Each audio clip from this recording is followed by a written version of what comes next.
Du simple plastique au plastique biodégradable, le Burkina Faso, malgré tout, fait face au péril plastique avec tous ses corollaires sur la santé humaine, animale et sur l'environnement.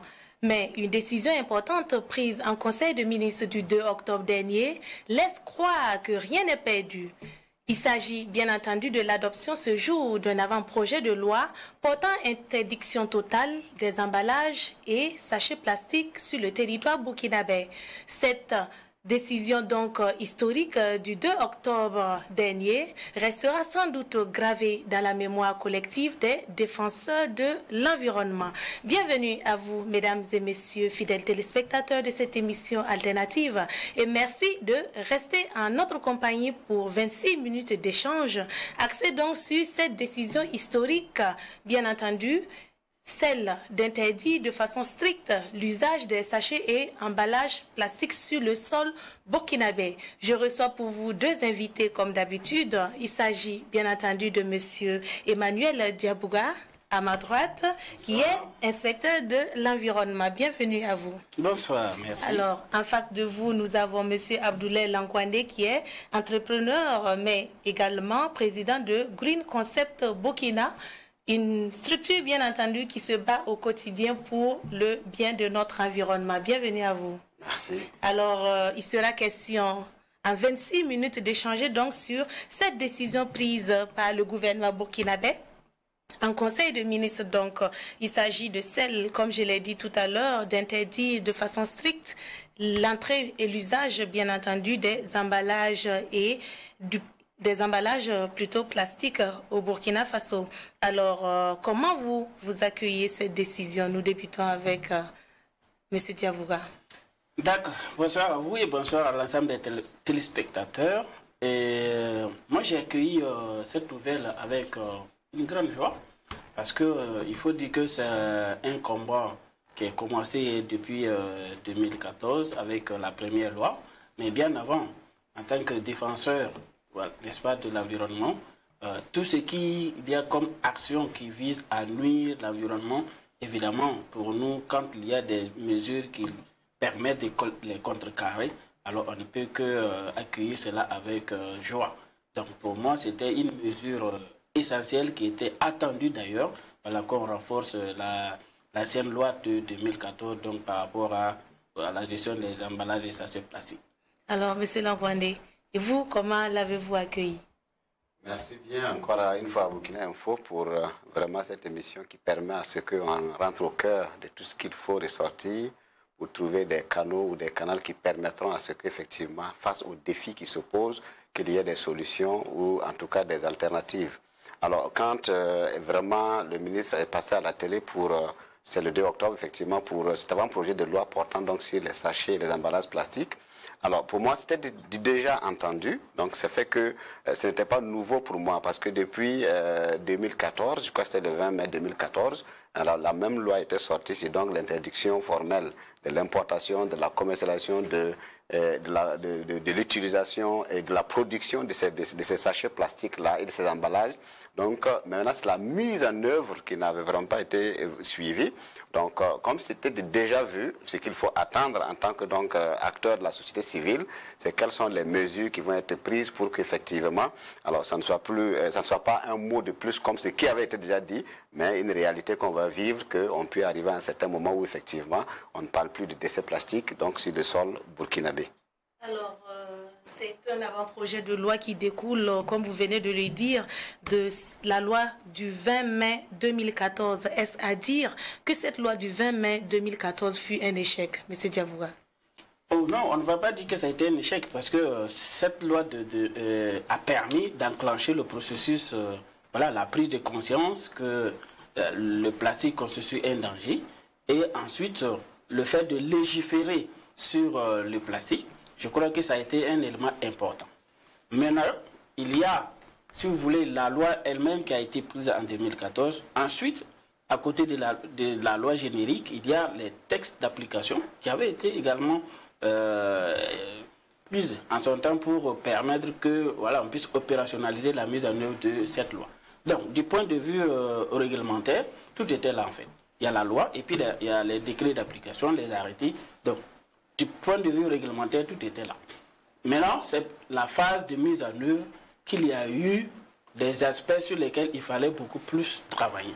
Voilà. Et c'est ce qui, on va pouvoir constater la correction avec cette révision. Donc, on ne peut pas dire que ça a été un échec, parce que ça a lancé le processus, ça a permis la prise de conscience, ça a permis de réglementer le secteur de façon, on va dire quoi, juridique, sur le plan juridique. Et maintenant, c'est la phase opérationnelle qui manquait. Voilà. Et je crois que bon, on va pouvoir rattraper avec cette nouvelle révision. En fait.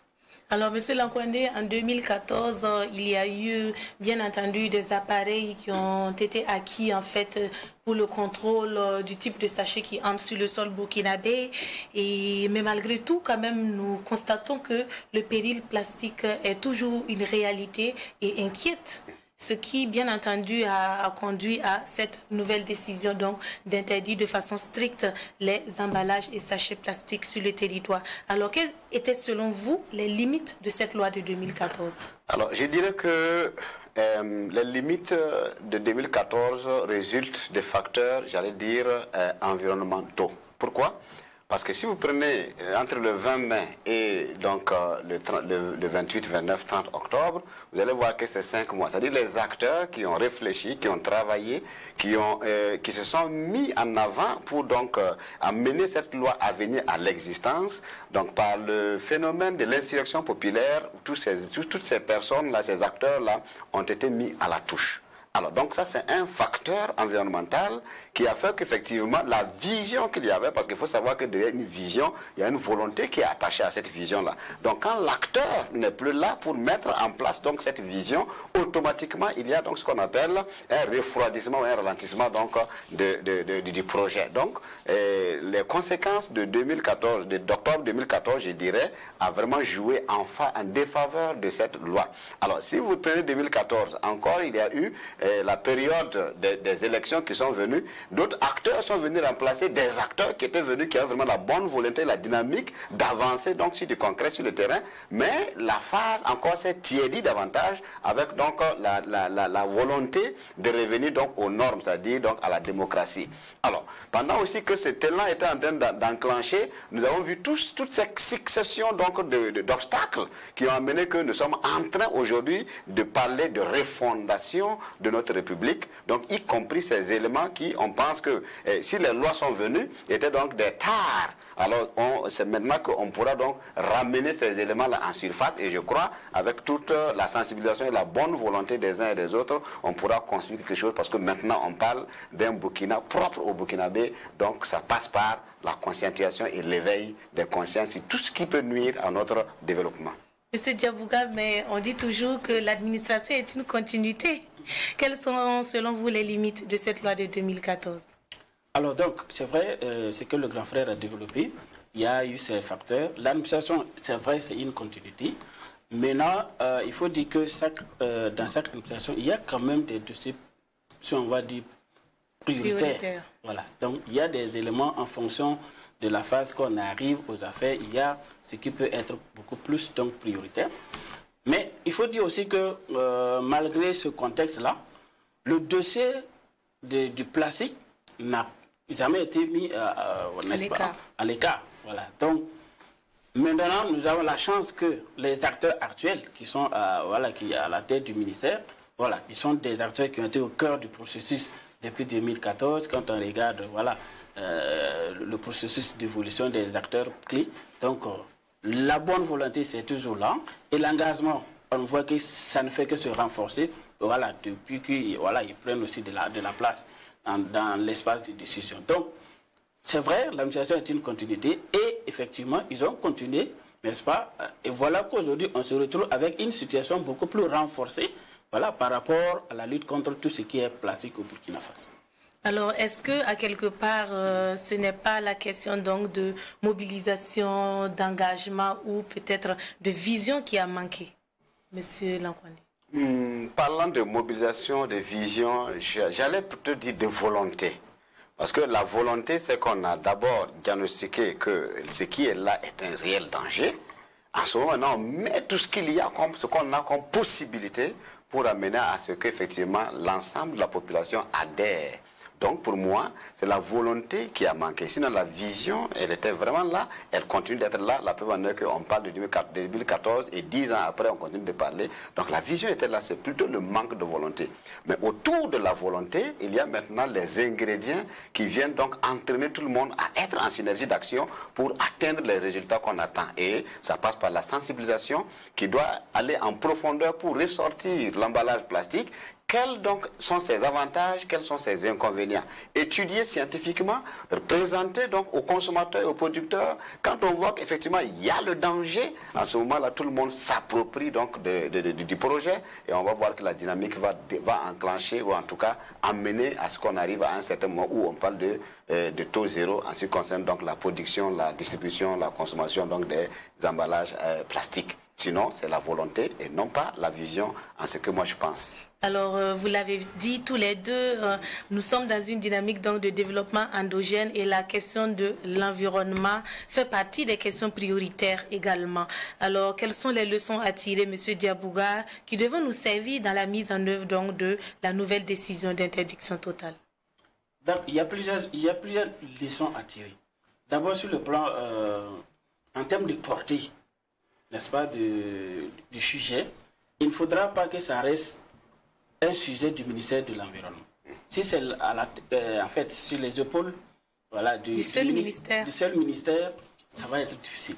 Donc, en termes de portée, il faut qu'on sente une solidarité de l'ensemble des départements ministériels autour de la question. Ensuite, il va falloir aussi une sensibilisation accrue par rapport à l'année 2014. Parce que plus on va avoir une adhésion de la population, plus on va avoir donc des résultats. L'autre élément, c'est les contrôles. Parce qu'on dit, on interdit tout ce qui est importation. Donc, si on n'arrive pas à mobiliser les agents, par exemple, qui sont chargés de contrôle des frontières, vous voyez que ça va être compliqué. Donc, il faut arriver à mobiliser l'ensemble des parties prenantes, que ce soit les acteurs étatiques, que ce soit les acteurs même autour du gouvernement, n'est-ce pas, pour la question, parce qu'il faut que l'ensemble, on sente une certaine solidarité, n'est-ce pas, de l'ensemble du gouvernement autour de la question. Ensuite, les acteurs, je vais dire quoi, opérationnels sur le terrain, il faut qu'on sente aussi une implication réelle. Mais ce qui va être vraiment fondamental, c'est de voir comment on arrive à faire adhérer à la masse à la problématique des déchets plastiques. Voilà. Et là, je crois qu'il y a des éléments aussi fondamentaux. D'abord, il faudra arriver à faire comprendre les dangers liés à l'utilisation des plastiques. Que ce soit sur la santé humaine, que ce soit pour la santé animale, que ce soit sur les impacts sur le sol, etc. Dans tous les compartiments de l'environnement, là où on prend le plastique, on peut faire des analyses, comme nous on aime dire, analyse de cycle de vie. Donc, on peut faire des analyses pour voir dans chaque, n'est-ce pas, domaine, quels sont les impacts négatifs et qu'est-ce qu'on gagne en n'utilisant pas le plastique. Généralement, c'est ça aussi qu'on dit aux gens. Avant, il n'y avait pas le plastique. Entre-temps, c'est arrivé. C'est rentré dans les habitudes. Ça. Mais qu'est-ce qu'on gagne en n'utilisant plus le plastique? Qu'est-ce qu'on gagne en n'utilisant plus les emballages plastiques?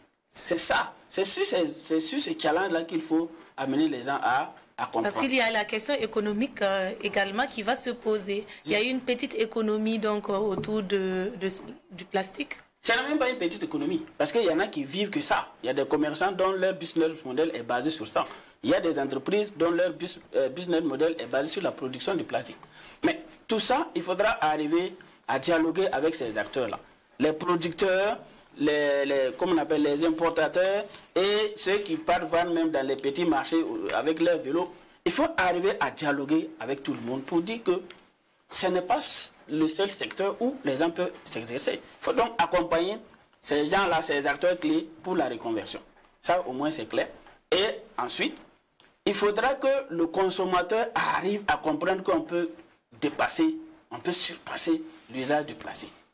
Une fois qu'on arrive à cette étape-là et qu'on va adopter le modèle à avoir des emballages autres que le plastique pour nos shopping, pour nos activités et tout, le plastique va mourir de sa belle mort. Oui. Voilà. Maintenant, il faut trouver autre solution pour moi, c'est qu'il faut taxer davantage le plastique. Si en partant sur le boutiquier, à cet axe, 100 francs.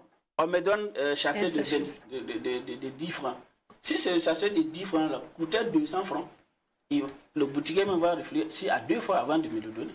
Donc, il faut jouer sur plusieurs axes et ça nécessite plusieurs acteurs autour de la question.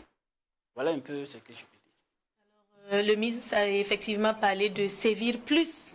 Monsieur Lankwandé, quelles sont selon vous les leçons à tirer afin donc de réussir la mise en œuvre de cette nouvelle décision? Sévir quand 22 millions d'habitants utilisent quotidiennement ces mêmes sachets plastiques. Donc le sévir sera donc sur l'ensemble de la population et ses conséquences risquent d'être en tout cas pas très faciles. Moi je pense qu'il faut plutôt de la stratégie. Alors, sinon sévir, ça n'est pas une solution. Se poster comme un gendarme, ce n'est pas une solution. Il faut une stratégie bien réfléchie où l'ensemble des acteurs sont impliqués à la recherche des solutions. En ce moment, ce qui va sortir comme projet, comme offre aux consommateurs, vous allez voir comme c'est ensemble que ça a été réfléchi, ça serait très facile. Sinon, les services, vous le savez, hein, c'est pas facile. Au contraire, plus on essaie d'utiliser le bras dur, plus la population consomme davantage. Ils essaient de contourner. Mais je pense que peut-être ce qu'il faut faire, c'est de déclarer officiellement les sachets plastiques comme un danger public. Et le classer au rang de cyanure, parce que quand vous regardez, c'est du poison à long terme. Donc, le classer au rang de cyanure comme des éléments qui sont vraiment nocifs pour l'organisme, nocifs pour les sols et les eaux, nocifs pour l'air, de sorte à ce que sa production devienne effectivement des mesures où en tout cas, il faut réglementer qui doit produire, qui doit importer le plastique. Deuxième chose, nous avons des frontières. Nous avons des douaniers qui sont à la frontière. Nous avons tout un ensemble qui sont donc la veille des entrées des produits de l'extérieur vers l'intérieur. Alors, comment est-ce que 22 millions arrivent à consommer autant de sachets plastiques au vu aussi de tout le monde alors que c'est interdit? Donc, c'est ce côté-là qu'il faut revoir dans la loi pour permettre à ce que les uns et les autres puissent avoir les outils qu'il faut pour travailler de sorte à ce que ça ne rentre pas. Maintenant, à l'intérieur, je pense que nous sommes en train d'aller dans un élan où on va passer d'un pays qui consomme à un pays qui produit. Donc, on pourra effectivement, dans ces éléments, on peut dire encore, nous, on n'est pas encore arrivé à l'industrialisation pour dire qu'on produit des déchets ou les sachets plastiques. Donc, c'est de sorte de mettre des garde-fous pour que, si on arrive à contrôler nos frontières, qu'à l'intérieur, il n'y a pas de gens, effectivement, qui se cachent derrière quoi que ce soit pour essayer de produire donc, ces sachets plastiques-là. Donc, pour moi, le service est bien, mais la stratégie est meilleure.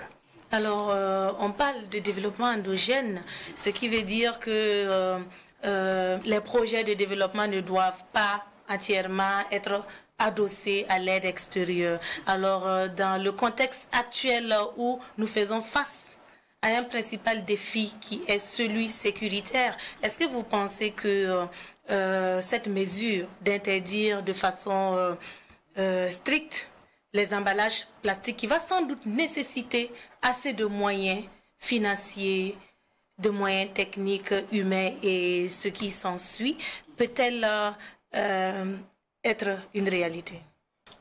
Pour moi, il n'y a pas d'opposition entre les efforts sur le plan sécuritaire et les efforts à consentir pour atteindre l'objectif zéro plastique, voilà, produits importés. Parce que c'est la sécurité.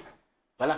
Si vous perdez votre cheptel parce que ils ont injecté des sachets plastiques, mais vous serez en insécurité, non, financière et tout.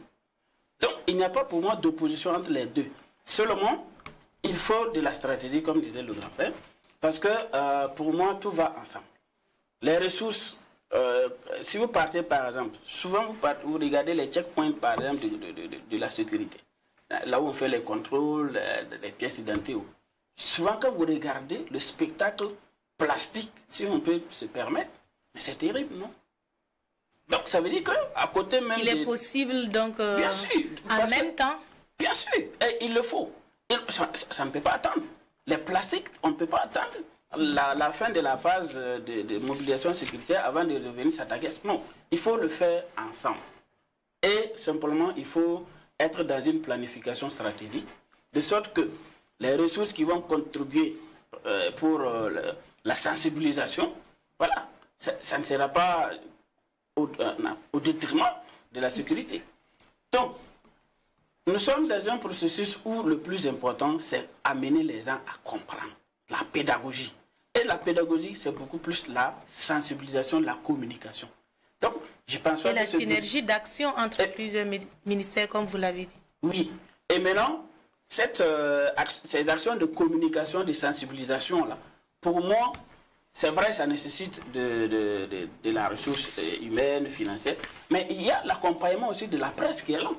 Donc, s'il y a des fenêtres, n'est-ce pas, des émissions où les acteurs peuvent venir sensibiliser l'opinion, je ne vois pas en quoi c'est contraire au principe donc, qui vise à recouvrir la sécurité au plan national. Donc, ce n'est pas antagoniste, c'est plutôt pour moi complémentaire. Maintenant, cet aspect ayant des objectifs bien clairs. Donc, il ne faut pas les opposer. Voilà, il ne faut pas les opposer, il faut plutôt profiter. Parce que, voilà, nous sommes dans un moment où il y a l'élan de patriotisme.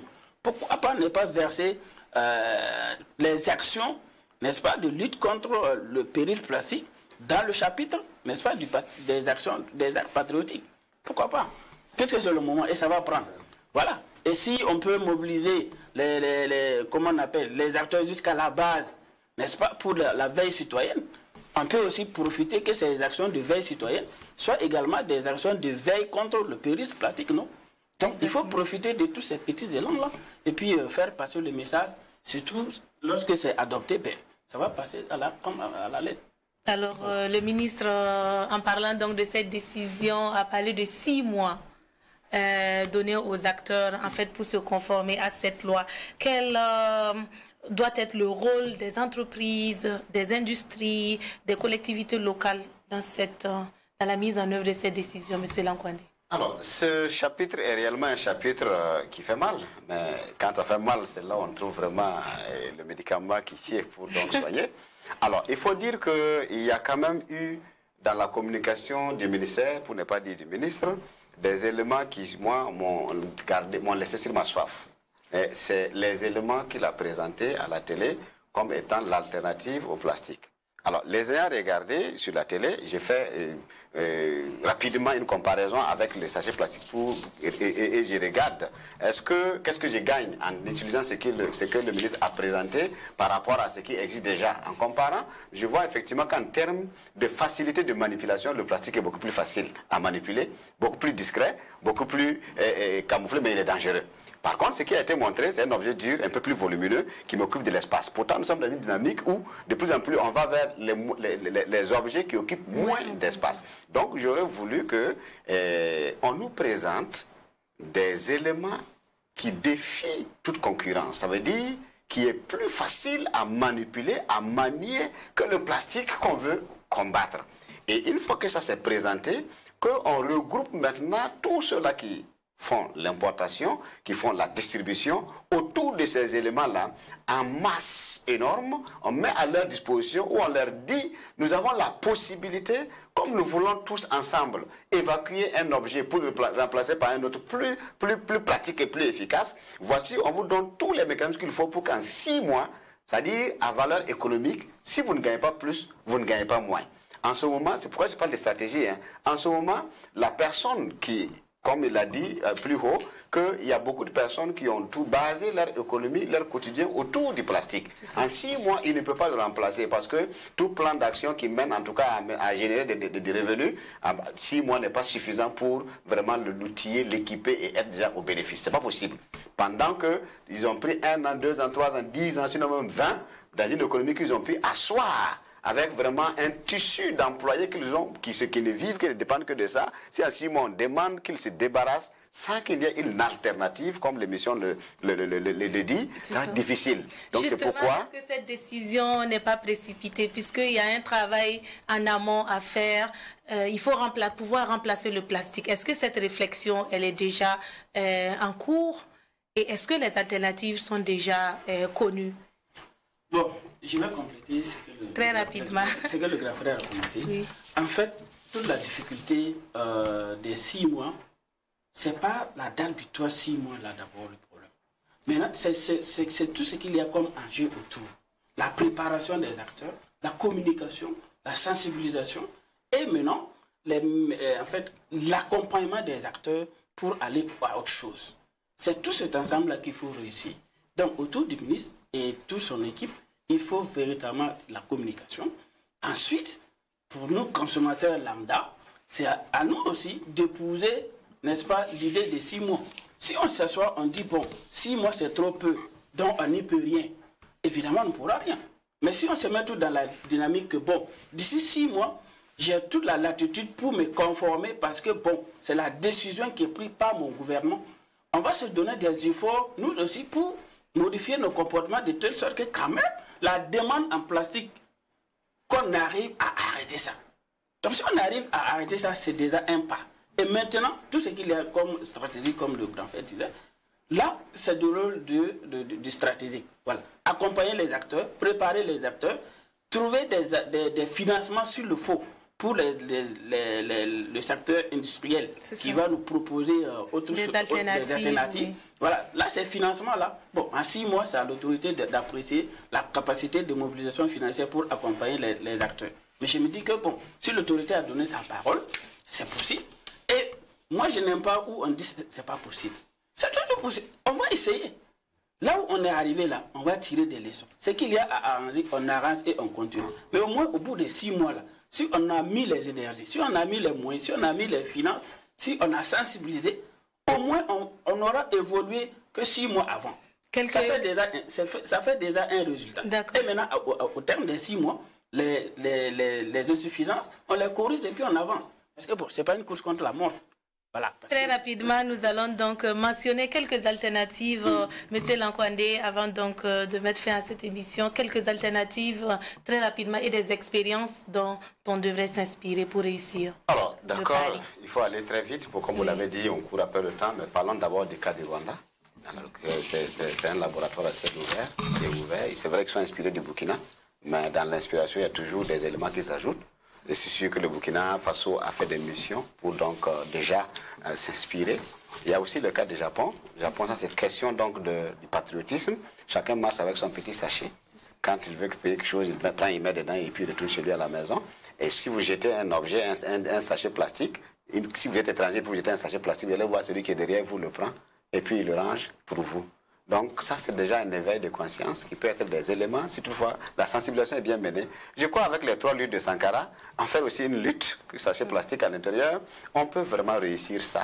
On peut réussir ça. Merci, donc, merci, Monsieur Lankwande. Nous allons revenir dans une prochaine émission avec donc des alternatives bien précises qui peuvent être donc utilisées en remplacement donc au plastique pour favoriser donc la mise en œuvre de cette décision du 2 octobre donc qui met fin à l'usage donc des emballages et sachets plastiques au Burkina Faso. Je rappelle aux fidèles téléspectateurs qu'il était question donc de l'interdiction totale des sachets et emballages plastiques au Burkina Faso et je recevais M. Emmanuel Diabouga, inspecteur de l'environnement, M. Abdoulaye Lankwande, président donc de Green Concept Burkina. Merci à vous pour cette réflexion et nous allons revenir dans une prochaine émission avec vous sur la question des alternatives. Merci à vous de nous avoir suivis et je vous donne rendez-vous très prochainement, plaise à Dieu, avec un autre numéro de votre émission alternative. Au revoir.